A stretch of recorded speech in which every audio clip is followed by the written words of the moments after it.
for the UNX News. Extraterrestrials, time anomalies, dimensions, remote viewing, UFOs, UAPs, and USOs, ghostly encounters, abductions, Bigfoot, and more. Your end of the week news source for everything unexplained. Here is your host for the UNX News Podcast, Margie K.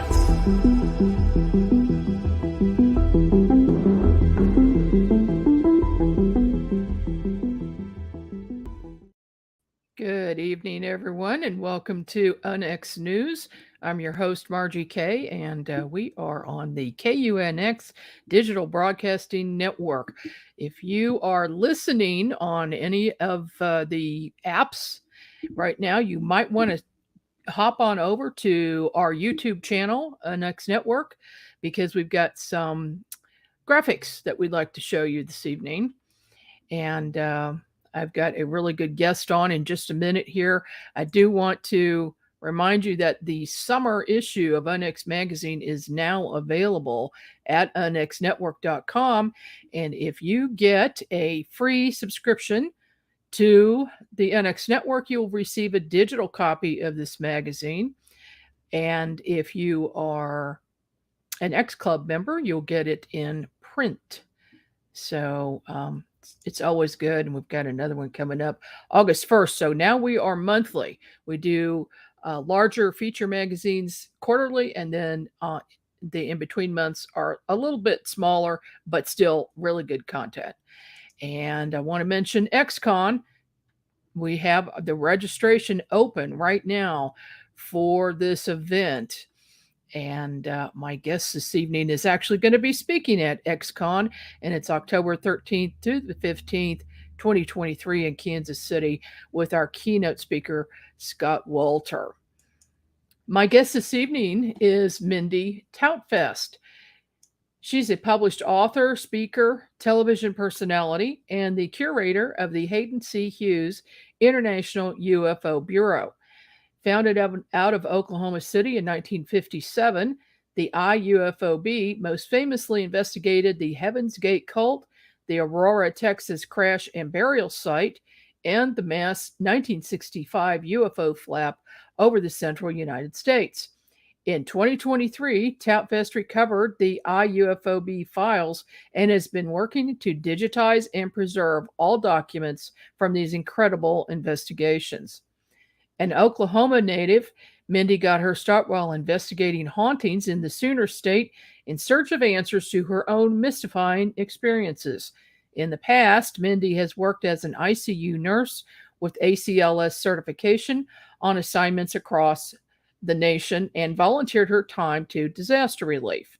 She now volunteers her time working with the Mutual UFO Network as the Dean of MUFON University, the Oklahoma State Director of MUFON, and a member of the Experiencer Resource Team.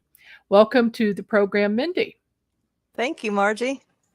It's so good to see you this evening. Of course, you and I have been in contact back and forth quite a bit lately getting your book out. But and we will definitely talk about that. But first, let's, if you wouldn't mind telling us about Hayden C. Hughes. Absolutely. I'll tell you, in 2021, I had a case through MUFON, and it ended up becoming the case of the year. It was a schoolyard encounter that took place over in southeastern Oklahoma. And I had done my investigation of it. And in the process of investigating it, I kept coming across this one name, and it was Hayden Hughes. And growing up here, I'd never heard of him before. There he is. That's Hayden. And that's him there at the offices of the International UFO Bureau. And so I kept coming across his name, and I thought, what has happened to his files? Well, by the time that I was investigating into, trying to contact him, he had passed away in 2017. And so I ended up getting a hold of his widow, Bonnie Countess Hughes. And she said, Hayden would want you to have these files. And so got with one of her friends who had the files in a storage unit and got them out, and we've been going through them ever since. Well, it sounds like there's quite a bit of material there. How deep into it are you at this point? Well, you know me, I have dug into everything, but not in depth yet. So I kind of have an idea of what I have.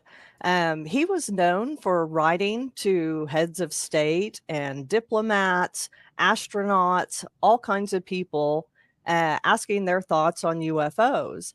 And one of the people that he actually got a response from was, oh, and I'm blanking on his name now. The Nikita Trump Khrushchev? scientist. Do what? Nikita Khrushchev? Yes, that was whenever he was a teenager. That was one of the first letters he wrote. And he actually got a visit from the Men in Black because of that. Oh, Because he was writing to Russia during high tensions between our countries, and the government was wanting to know why this kid was getting correspondence from someone over in Russia. And uh-huh. so I have all kinds of letters from astronauts and whatnot that have written back to him and told him their thoughts on UFOs. And I also have a lot of the stuff from the investigations he actually carried out. And one of the main ones that he did was the Heaven's Gate cult. Um, Mhm. in the 1970s, Applewhite and Bonnie Nettles came into the International UFO Bureau offices, and Hayden partnered up with Brad Steiger, and Nettles and Applewhite both came in and spoke with them. There's actually lie detector tapes from where they gave them lie detector tests, and they actually passed them. They truly believed that they were alien and that they were, the second coming, and that they were going to have a group of people that were going to uh, join up on a UFO following Hale-Bopp and be taken into the next level above human. And so he Wow. had several meetings with them, and they actually wrote a book together, Steiger and Hayden did, called Inside Heaven's Gate. And it details all of their time with the cult members. There's several cassette tapes I have where they interviewed several of the cult members. And I actually have a recruiting tape from Heaven's Gate whenever they were initially trying to recruit members. Um, so Hayden goes on to talk about several strange instances where he had run-ins with them. They had given him a thought code sequence that if he ever wanted to get a hold of them, that he could send out this thought code sequence and then they would contact him. And so he said that he waited about 14 months before he tried this. And eventually he said, okay, I'm going to try it. So he sent out this thought code sequence in their direction. And the next day he got a phone call from them. Oh my goodness. Yeah. So he started going, okay, well, maybe this is a fluke. Let me try it again. So he tried that evening. And the next morning, he received another phone call. And they said, we've received your communication. And they said, why don't we meet up face to face? And so he gave them his home address. And he said within 3 minutes, two of the members were standing on his front doorstep. And Oh, yeah, he was almost completely convinced to join with them because of some of the supernatural type things that he saw around them. And I don't want to give them credence because we know it led to, the mass suicide that they had in 1997. mhm. But the cult remains active somewhat. There were 2 members that stayed behind to run the website, which is still up and running. And there's one gentleman in particular, his name is Sawyer, that it looks like he's maybe starting to try to start it back up again, from whatever I've been seeing here in the last couple of months. So I'm kind of keeping an eye on what they're doing. But Hayden had a very deep insight of really their founding and their ideas. Oh, it sounds like it. I wonder, did he mention in any of his writings that the Heaven's Gate cult had remote viewers who would have picked up these messages, or psychics? No, not that I've come across. I think it was just because of Applewhite and Nettles and their claim to be extraterrestrial, that they had these abilities. They did tell him that they had the ability to phase in and out of physical existence if they were able to, raise their vibration enough. And so that's one thing that he claims that he actually somewhat witnessed whenever he walked them out of the Bureau one day. He said he turned around and they were just gone, and there was nowhere that they could have gone. They just seemingly vanished in front of him. But he had Oh, several of these strange run ins with them that really piqued his interest. that does sound like they were very advanced, for sure. That's very strange. What about the in the 1970s? The Well, I'll tell you what. Let's go to Aurora, Texas, 1897. That crash. What did Yeah. you find out about that in his writings? Well, there's several photographs of the investigation that they conducted back in the 1970s, and his wife Bonnie was actually there with him during that time. I know at that time there was a changing of the headstone of the entity there. And let me back up a little bit just to kind of give a basis of what the Aurora crash was in case Hmm. people aren't familiar. But in 1897, supposedly an airship crashed into the windmill on Judge Proctor's farm down in Aurora, Texas, and it created this huge explosion. And whenever the town people came up to check it out, they witnessed a non-human pilot that was supposedly deceased. And so they got the pilot and they buried him in the town cemetery with full Christian rites. And they also got a few of the metal fragments from the craft and buried it with him. And then the rest of it was dumped down the well site there on the Proctor farm. So in the 1970s, Hayden got together with a group of other researchers and they went out to Aurora to see if there was still any, evidence of this major crash that happened in the late 1800s. And they had done metal detecting equipment over the grave site and detected metal there. And at some point, the headstone was changed. There used to be a small stone at the headstone site, and it had a little UFO drawn on it. And today, now there's a big boulder there. It's under a big gnarly tree there in the middle of the cemetery. And there's actually a plaque there at the entrance of the cemetery that kind of tells the story about it. But they had analysis done on some of the scraps from what they had dug up from the well, and I think that they ended up coming up inconclusive. That's another one that I haven't dug in completely into the files. I've only had them for a few months now, and so I've just kind of done a preliminary scan through. But he has quite a bit of information on that. I have heard from someone that they might know where the original headstone is, and supposedly some of the local townsfolk, I guess it was a couple of rowdy guys, were drunk and then they went and stole the original headstone and stashed it somewhere. So I do have coordinates for the location of where the original headstone may be, but right now it's inaccessible. I wonder if there are any of the metal fragments left anywhere. I imagine so. From what I've heard, the person who bought the farm later ended up, I think they got cancer or something from accessing that well site. There's something wrong with the water that was down in there. Again, I need to go back and, go through fine tooth comb through those files to find out the particulars of it.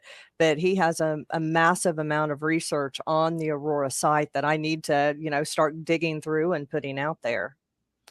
Well, it sounds like he was interested in anything that had to do with UFOs. What about the 1970s UFO flap across the United States? Yeah, that was 1965, Oh, I'm saying, and yeah. it was mainly on a 3-day period from July 31st to August 2nd. And there were thousands of sightings that happened, mainly centered over Oklahoma and the surrounding states. So we had New Mexico, Colorado, Kansas, Arkansas, Texas, all here in the central US that was having, and I believe up in Missouri too. Uh, just massive sightings. And these were reported by civilians, military, police officers. A couple of nights, there were objects that were tracked on radar by Tinker Air Force Base here in Oklahoma City.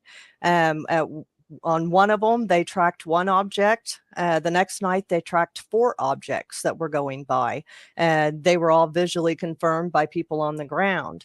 And Hayden Hughes, once again, was there and witnessed one of these UFOs. There was a report of one that was coming in from the area of El Reno, which is just west of Oklahoma City, and it was heading to the east. And so there was a group of people that gathered at the police tower up on the north side of Oklahoma City, and they actually watched as the object came and passed overhead. And that was confirmed by several highway patrolmen and police that were in the area that were watching these objects. And one strange thing about this is that back on July 26th, so just a few days prior to this major outbreak, there was a woman in Hartshorn, Oklahoma, where the schoolyard encounter took place, that had seen an object there. So it seems like it originated, the first sighting that we know of actually took place out in Hartshorn, Oklahoma. And then a few days later, we're having this outbreak of thousands of sightings. There was a TWA flight that was going over Kansas that had a radar return.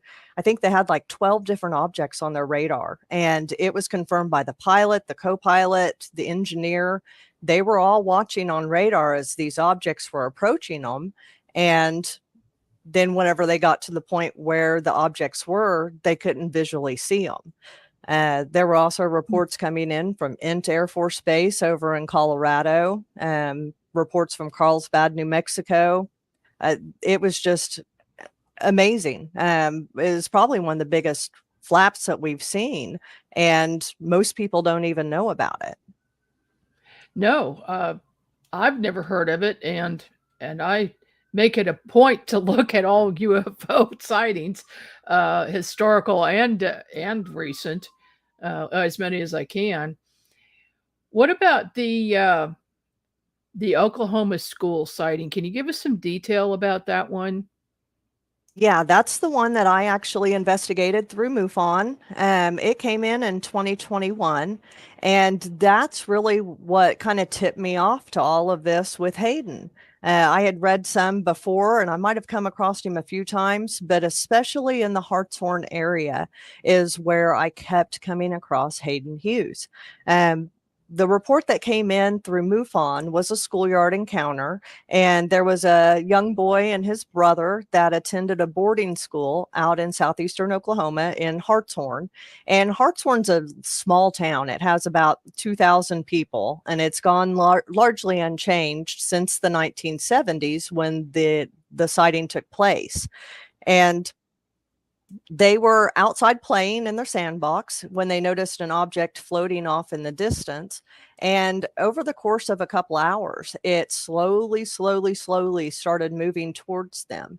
And eventually it got to where it was hovering over a group of trees there right in front of them. And they went in and, got some of the other adults. At the time, there was about 17 different students and one teacher and one adult, which was the mother of several of the kids there. So there were 17 total standing out there watching this thing. And they said it hovered silently, and it had a ring of lights going around the center that was flashing multicolored, red, green, blue, yellow, white. And as they were watching it, the oldest boy got kind of terrified, and he ran inside and grabbed his rifle. And when he did this, he got his rifle, went up on top of the schoolhouse and aimed it at the UFO. And whenever he did that, it flipped up on its side and shot off about a mile away. And it looked like it settled into the area where the sawmill was, which was still on the schoolyard property. They owned over 6,000 acres. And so they watched it kind of settle over there. The kids were scared, they got the adults got the kids inside and got them kind of calmed down. And they said that, well, the kids remember going in and just having a normal evening, but the teacher remembers, she was 18 at the time, so she was still quite young herself, but she remembers going in and having a long night where the kids were looking out the windows and they were seeing shape-shifting entities out there. They were hearing knocks and bangs all around on the outside of the house. And again, the older boy was trying to protect the women and children in there. And he started boarding up the windows and nailing the doors shut. And he stood guard all night with the rifle in an attempt to protect them. And the teacher said at some point, all of the sounds of nature returned. She could hear the locusts, she could hear the cows outside, and they knew that it was over. So that next morning, they pack up a sack lunch and they go in search of the UFO. And whenever they get up there, they don't find anything. But when they get back, they realize that the outdoor meat locker was completely emptied of 2 sides of processed beef. And so the teacher said the next day it was actually returned. And that the school owner said, no, we're not going to eat this. So he hauled it all out in the field and burned it and refused to let them eat it. And she also remembers a visit from the Men in Black coming and confiscating a camera that belonged to the mother of several of the students that lived there, that was on site during the sighting. And so that's kind of what transpired. But we do know that during that time, from the mid-60s up through the mid-70s, there were hundreds and hundreds and hundreds of sightings in that small town. There was one woman that lived in the town. Her name was Claire Morgan, and she actually worked together with Hayden Hughes somewhat on the sightings out there, and she was recording all of the witnesses and what they were seeing, and she was reporting them to the International UFO Bureau. And so Hayden has note of all of those sightings, and Claire kept wonderful records. And I actually ended up afterwards, after the investigation was complete with MUFON, I ended up going out and meeting up with Claire's son, who was the police chief of the town for a long time. He just recently retired, and he has full memory of all the sightings. He actually saw stuff with his mom. Some of his brothers saw things as well. And we actually got to have a sky watch there at Claire Morgan's house, and just like they would do back in the 60s and 70s. And that was a really cool experience, getting to sit out there with her family. Her granddaughter now owns that home, and she was very welcoming of us. And we got to sit and watch just like they did whenever they were kids. Did you see any UFOs while you were there? We did not. I was heartbroken. Yeah. Well, that's amazing that you got to talk to some eyewitnesses, because that case sounds fascinating. And the fact that they had hundreds of sightings, is it still ongoing today? It is, somewhat. It's not as prevalent as it was back in the 60s and 70s, but people are still reporting seeing things. And there's actually a second site there in Hartshorn that I'm aware of that we are planning to go back and check that site out, because a lot of people say that's where they have seen the UFOs originating from. So we're planning to go back and kind of poke around there and see what we can find. That sounds like a good expedition. I know on several of your expeditions, you have had luck and had some very strange things happen, such as the disappearing crane incident. Oh, yeah. Yeah, and we've talked about that before, but when we come back after this break, we're going to talk about that and more, and Mindy's new book, Dying to Meet Them. This is Margie Kay inviting you to check out the latest edition of UNX News Magazine with thought-provoking articles about UFOs, extraterrestrials, cryptids, consciousness, and amazing photos of anomalous objects and more. And there's always a feature article by our managing editor, Lee Spiegel. Get a free digital issue with your free subscription to the UNX network, or get a printed copy with your X Club Gold subscription in the U.S. Visit unxnetwork.com to see details. That's unxnetwork.com.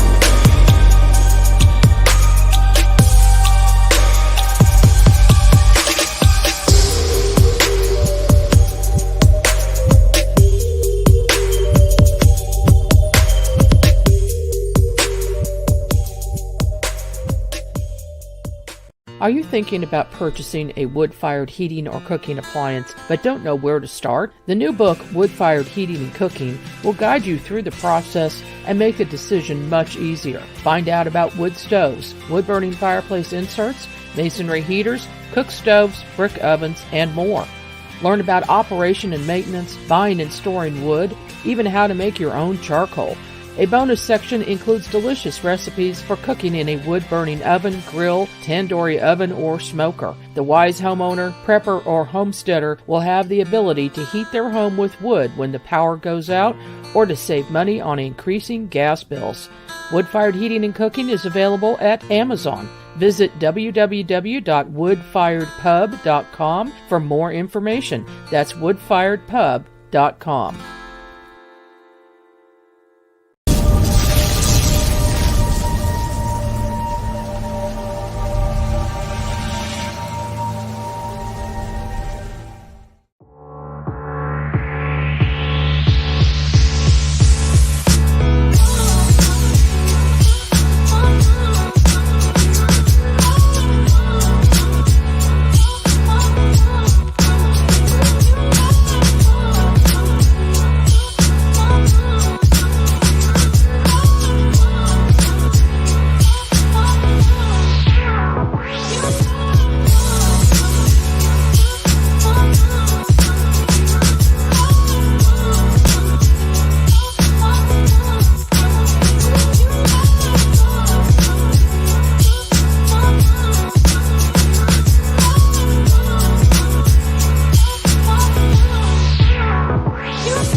And we're back. I'm Margie Kay, and this is UNX News.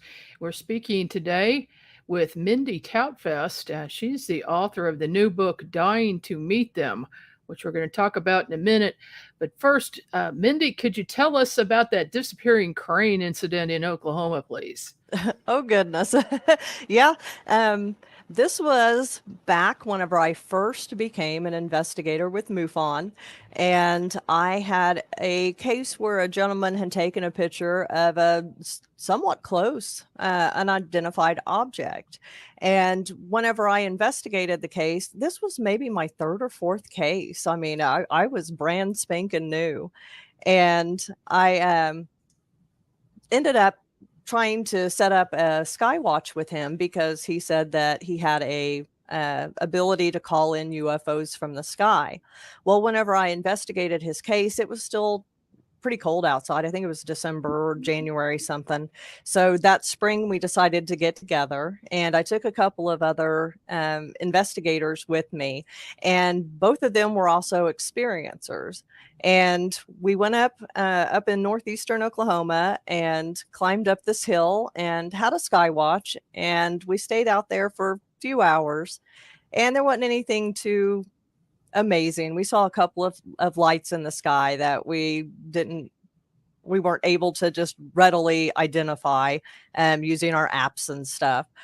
And so we said, okay, well, it's been a nice night. We're going to go ahead and pack it in. It was getting late, and packed up all of our equipment.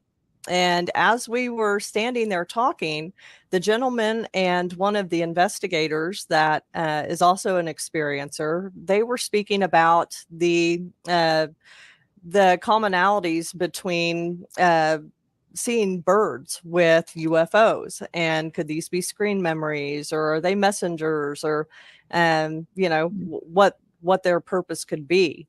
And one of the gentlemen had said, "Oh, I see owls." Well, the experiencer that had reported his case to MUFON, he said that he saw cranes.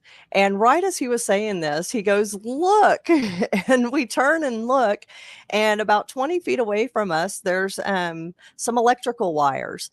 And right between these wires flies this huge sandhill crane, and these things have like a 7-foot wingspan, and it flies over and gets maybe 10 feet over our head, and then it swoops up and takes off, gets probably 60, 70, 80 feet away, and then just vanishes. And we all just stood there and just waited. I guess your brain's trying to catch up, what just happened, because there's no trees, there's nothing where it could have ducked behind. I mean, this thing was incredibly close to us. We could see every detail of it, all the different individual feathers, the colors of the feathers. This thing was so close to us. And I mean, it was very large still in our view for it to just poof out of existence. And again, I talk about this in the book because it was one of the more incredible things I've ever witnessed. I was not prepared to see something like that. I thought maybe I'd see a light in the sky. You got more than you bargained for on that one. I did. And I've never seen anything like that again. But I mean, it brings up so many questions. Many questions, that something that looks like it's flesh and blood like that can just blink out of existence in front of all of us. I mean, and my brain still tries to comprehend, what did I see? How did that happen? And I have no explanation for it. But we stood there, we waited to see if it would come back, and of course it never did. So we went ahead and just walked down the hill and went on. But I mean, I recorded everything I could about that sighting because it was incredible. Yeah, and I understand that the witness has had several sightings since as well. And he doesn't mind if we use his name. He's gone public. His name is Joey George. He's Joey the UFO magnet is what he calls himself. Yeah. Yeah, and he is. We've got a question from chat from Carl. Why do you think something can come across space and wind up crashing here? It's like driving across the country and wreck while parking. So what do you think? Well, I think, Roswell supposedly, that was an accident of our radar that brought it down. But I think that, as advanced as they are, things still break. I think if they're around as much as we believe they are, that sometimes things will go wrong, and inevitably we will have crashes or malfunctions, just like, look how advanced our cars are today, and we still, they still break down. Yeah, you're right. Got another question. Why is it called a flap? From Becky. That's a good question. Do you know, Margie? Yeah, a flap is when there are a lot of UFO sightings in a short period of time. Right, but I don't know why they call it a flap. Oh, why? Why the reason? I don't know. I guess we'll have to look that one up too, won't we? Okay. Well, I'll tell you what. Let's get into your story before we run out of time here. Your book is "Dying to Meet Them: One Woman's Incredible Journey from NDE to UAP." So, why don't you take us from the beginning, if you would? Okay. It's 2016 in November, and it was November 8th. It was actually election day between Hillary and Trump. And I was at home alone, and my husband and children were off at school. At the time, my husband was teaching at the local school there where we were living in northern Oklahoma, and he was preaching part-time on the side. He had been. He had kind of taken a step back once we moved up to the farm to help my father-in-law. And so him and the kids were at school November 8th. And I woke up that morning and my face was just a little bit swollen on the side. And I thought, okay, well, that's strange. So I took a picture and sent it to my husband. I said, my face is swollen. I'm going to try take a Benadryl and see if maybe that'll help, the swelling go down. I thought maybe I was having an allergic reaction. And so I did that, went and jumped in the shower, trying to relax. And whenever I got out, I came and sat on the couch and I was looking to see if there were any early exit polls that was, starting to tell what was going on with the election. And whenever I was sitting there, all of a sudden I heard this loud pop in my skull. And it sounded like a gunshot had gone off. And as soon as that happened, I started getting kind of woozy. The room started spinning and whatnot. And so I started trying to assess what's going on here. This is pretty bad. And I thought maybe that I had been shot because there had been coyote hunters out around our area in the days just leading up to that. And I thought, oh crap, they've shot through the wall and they've shot me in the head. And so I tried to figure, is that what's going on? But I couldn't feel, it's kind of gross, but I couldn't feel any blood running down. And so I thought, okay, this has got to be some kind of a brain aneurysm. I had a connective tissue disorder that causes aneurysms, and I had been, monitored pretty closely for the years leading up, and I wasn't suspected of having the deadly form of that condition that would actually cause the aneurysms. But at that moment, I knew that's more than likely what had happened. So as I'm sitting there and I'm kind of starting to lose consciousness, I realize, okay, I'm really dying. This is really bad, and I don't have anyone around to help me. And I start praying. I realized my front door's wide open. My kids and my husband are going to be coming in anytime, just like they would always do. And they'd run in and give me hugs and kisses and, mama, and they'd tell me all about their day. And so I was waiting for that. So whenever I realized that I was in fact dying, I instantly started panicking because I did not want my kids to come in and find my body. And that was just heartbreaking for me because my kids at the time, they were 6 and 8. So they were still very young. And then I thought, okay, well, maybe if my husband finds me, but my husband is not the type that would ever recover from that either. How can you?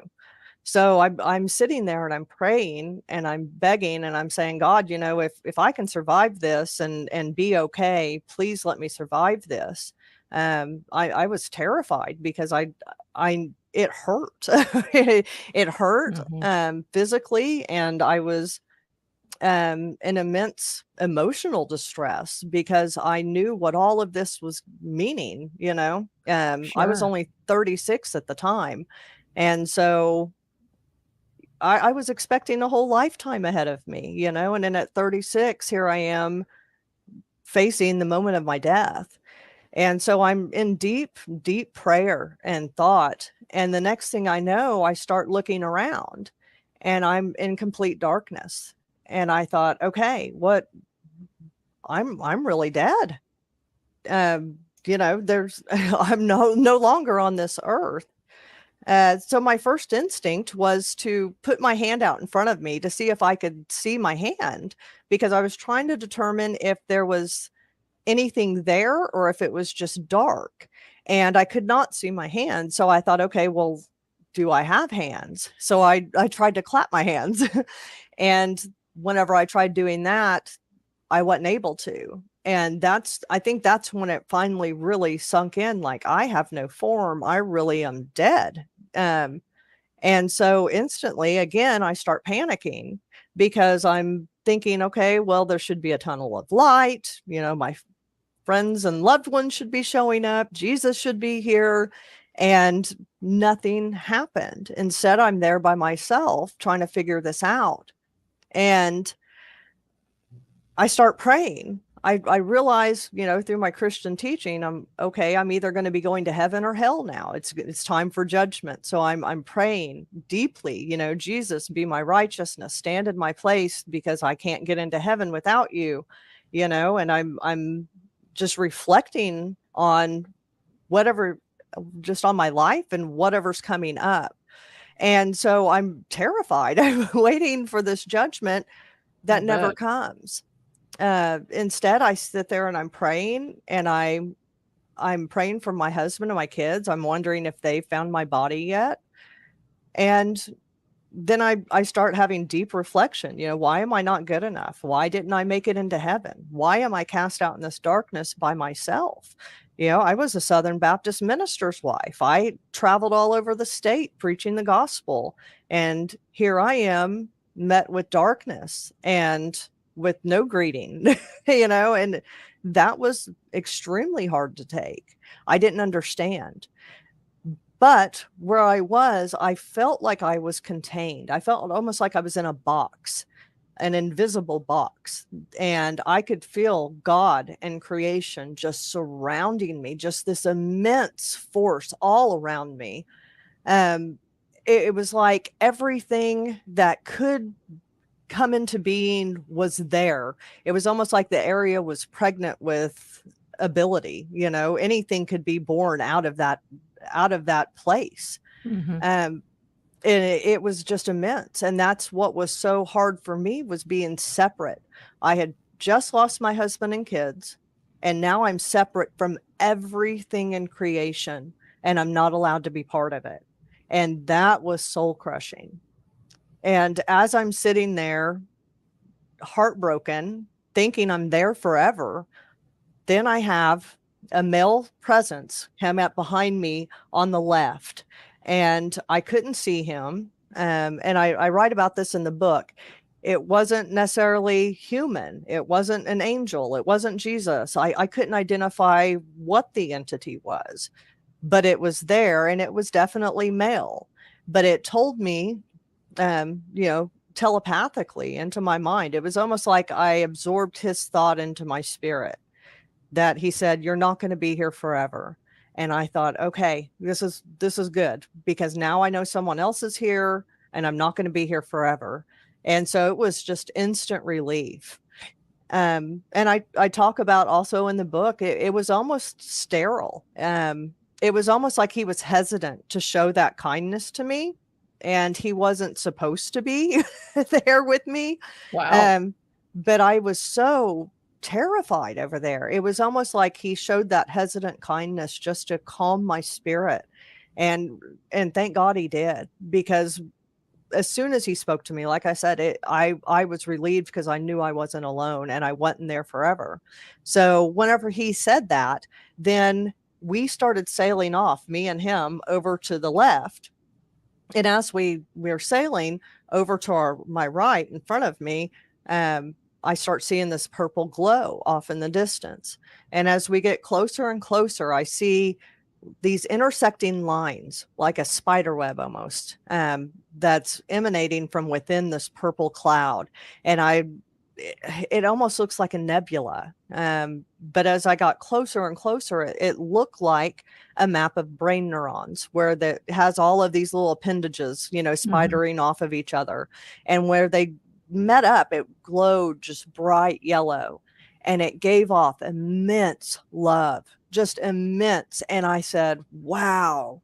And I pretty much just asked him, can I go to that? I wanted to go there. And he said no. And whenever he said that, we sailed off to the left, and then I was back in my body. Whenever I came back to, I was slumped over on the couch. I had had a stroke. My right arm was hanging limp. I had dropped my phone, and I had gone deaf. I could hear kind of muffled talking on the TV, but my head was ringing so loud, and it was just incredible pain coursing through my skull at that time. And I was panicked. I realized, okay, I'm back. I've got to move fast because, this isn't good. I've got to get help. So I found my phone and I called my father-in-law, who was right across the street working in the wheat field right across from me. And whenever he answered, he heard my voice and he said, I'm coming. I mean, he was in my living room within a minute, standing there with me. And that's when I knew, okay, I can survive this. Wow. And here is the photo of the aneurysm. You can see on the right side, see these lines here.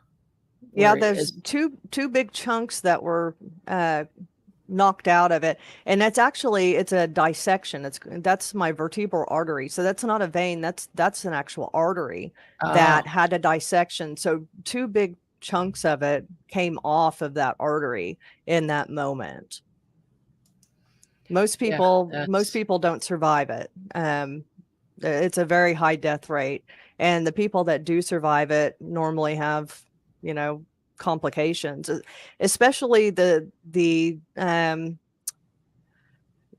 way I was whenever I went into the ER. I had such bad deficits. I had a stroke. I had multiple strokes following that because of the lack of medical care following, which I go into in the book, where it was 2 years before they actually took me seriously and found it. They actually did the right tests to go in, because I told them something terrible happened. I was still nearly passing out every day for 2 years. And the doctors there in that area just would not listen to me. I had multiple specialists that turned me away. And so I healed from this on my own through meditation and through alternative healing practices, and just had to learn and do what I could on my own to get through it.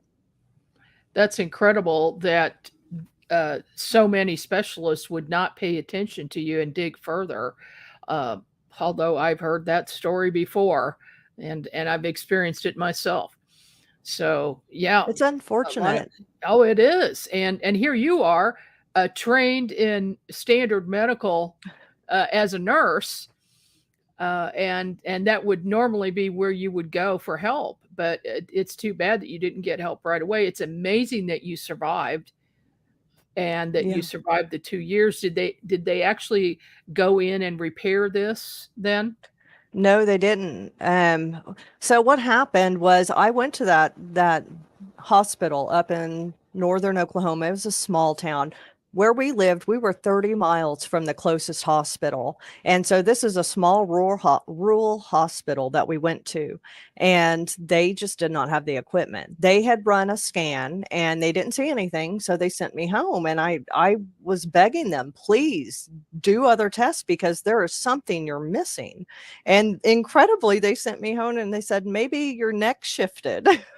Oh. And I thought, okay, I've literally gone to the other side. But of course, at that time, I wasn't telling them. It took me 2 years before I even told my husband about the near-death experience. And during that time, we had sold our house twice. We sold once and moved into that small town, so we would be closer to the hospital there. And then when we weren't getting any help from any of the healthcare providers there, we sold our house there and moved back to Oklahoma City. And once we got here, that's when things got really interesting. And again, in the book, I talk about how my was led. I literally saw a commercial with a nurse that had the exact same thing happen to her. And, I ended up calling her doctor, and that doctor was the one that sent me for the correct tests and had me finally diagnosed properly. So, how did this near-death experience lead you into UAP? Right. So once we were back here in Oklahoma City, had that test run, they finally found the aneurysm, um, or I should say the dissection. It formed two aneurysms at that site, and after 2 years, it was too late to do any kind of medical intervention. So now they just put me on medication and watch me closely. Um, at one point after I had that test, I ended up having another episode where I was just sitting on the couch. I thought I was past all of this. And all of a sudden there was this crushing pain and I got the tunnel vision and I started losing consciousness. Well, thankfully, we were right down the street from the good hospital here, and they got me right in, and they ended up putting me in the neuro ICU step down and watching me for a few days. And I mean, my blood pressure was dipping 40 over 20. I mean, I was, Oh, yeah, I was in bad shape. And so that's whenever my husband and I finally said, okay, we've got to have some of these hard conversations. Mom has a burial plot in this cemetery. This is what I want for our kids. I want, you to have these women in our kids' lives to be a female guidance for them. I want you to get remarried,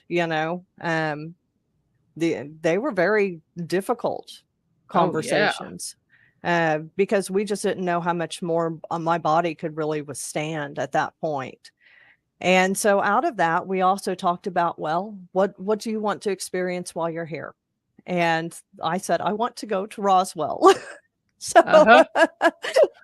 so John, my husband, John, he planned it out. And we ended up going out there in 2019 for the annual festival. And I got to meet, some of these amazing people that are now my friends in ufology. Mhm. I had always had such a huge interest in ufology from a young age. And so this was just a dream come true, getting to go out to Roswell and to meet these people. Well, while I was there, one of the people I met was Kathleen Martin. And, she Mhm. started the Experiencer Resource Team for MUFON. Yeah. And so in speaking with her, I thought, okay, well, on the way home, I thought, well, John, maybe we can go to some MUFON meetings if they have any in Oklahoma. And so I went online, and the chapter here had just kind of gone defunct. The state director had stepped down due to some health problems. And so I got a hold of headquarters and talked to Doug Wilson. Mhm. And Doug said, well, if you want to go to meetings, I've got something better for you. Why don't you become an investigator, and I'll help you rebuild the chapter there if you want to do all that. And I said, absolutely, whatever it takes, let's do it. And I was terrified, Margie, because I was still nearly passing out and I wasn't doing well. But I thought, okay, well, at least I could do something, more than what's being done right now.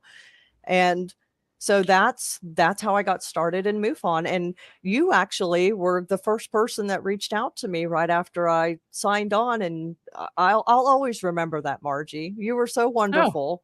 You were. I didn't know I was the first one. Well, that's nice. Yeah. Well, you Yeah. had said, if you need anything and, we're your neighbor over here, just let me know. And I've got a lot of experience with this. You were wonderful. And I can't thank you enough, because that really gave me the encouragement to know that I could do this and I would have help from others within the organization.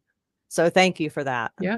Well, we're one big family here, and especially in the Midwest. With the Midwest states, we all work together, and Yeah. that's important because sometimes we have cases that cross states. UFOs don't know what the borders are.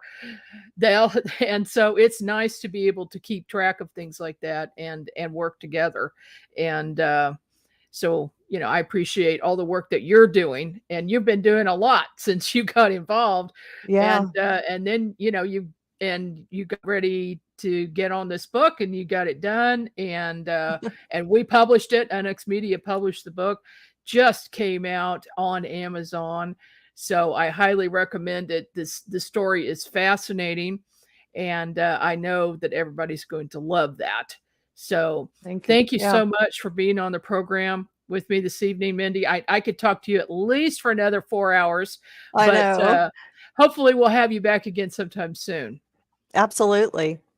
Okay. Well, good luck in Oklahoma and with all your endeavors. And Well, I will see you at the MUFON Symposium in August. yes. Thank you, Yep. Margie.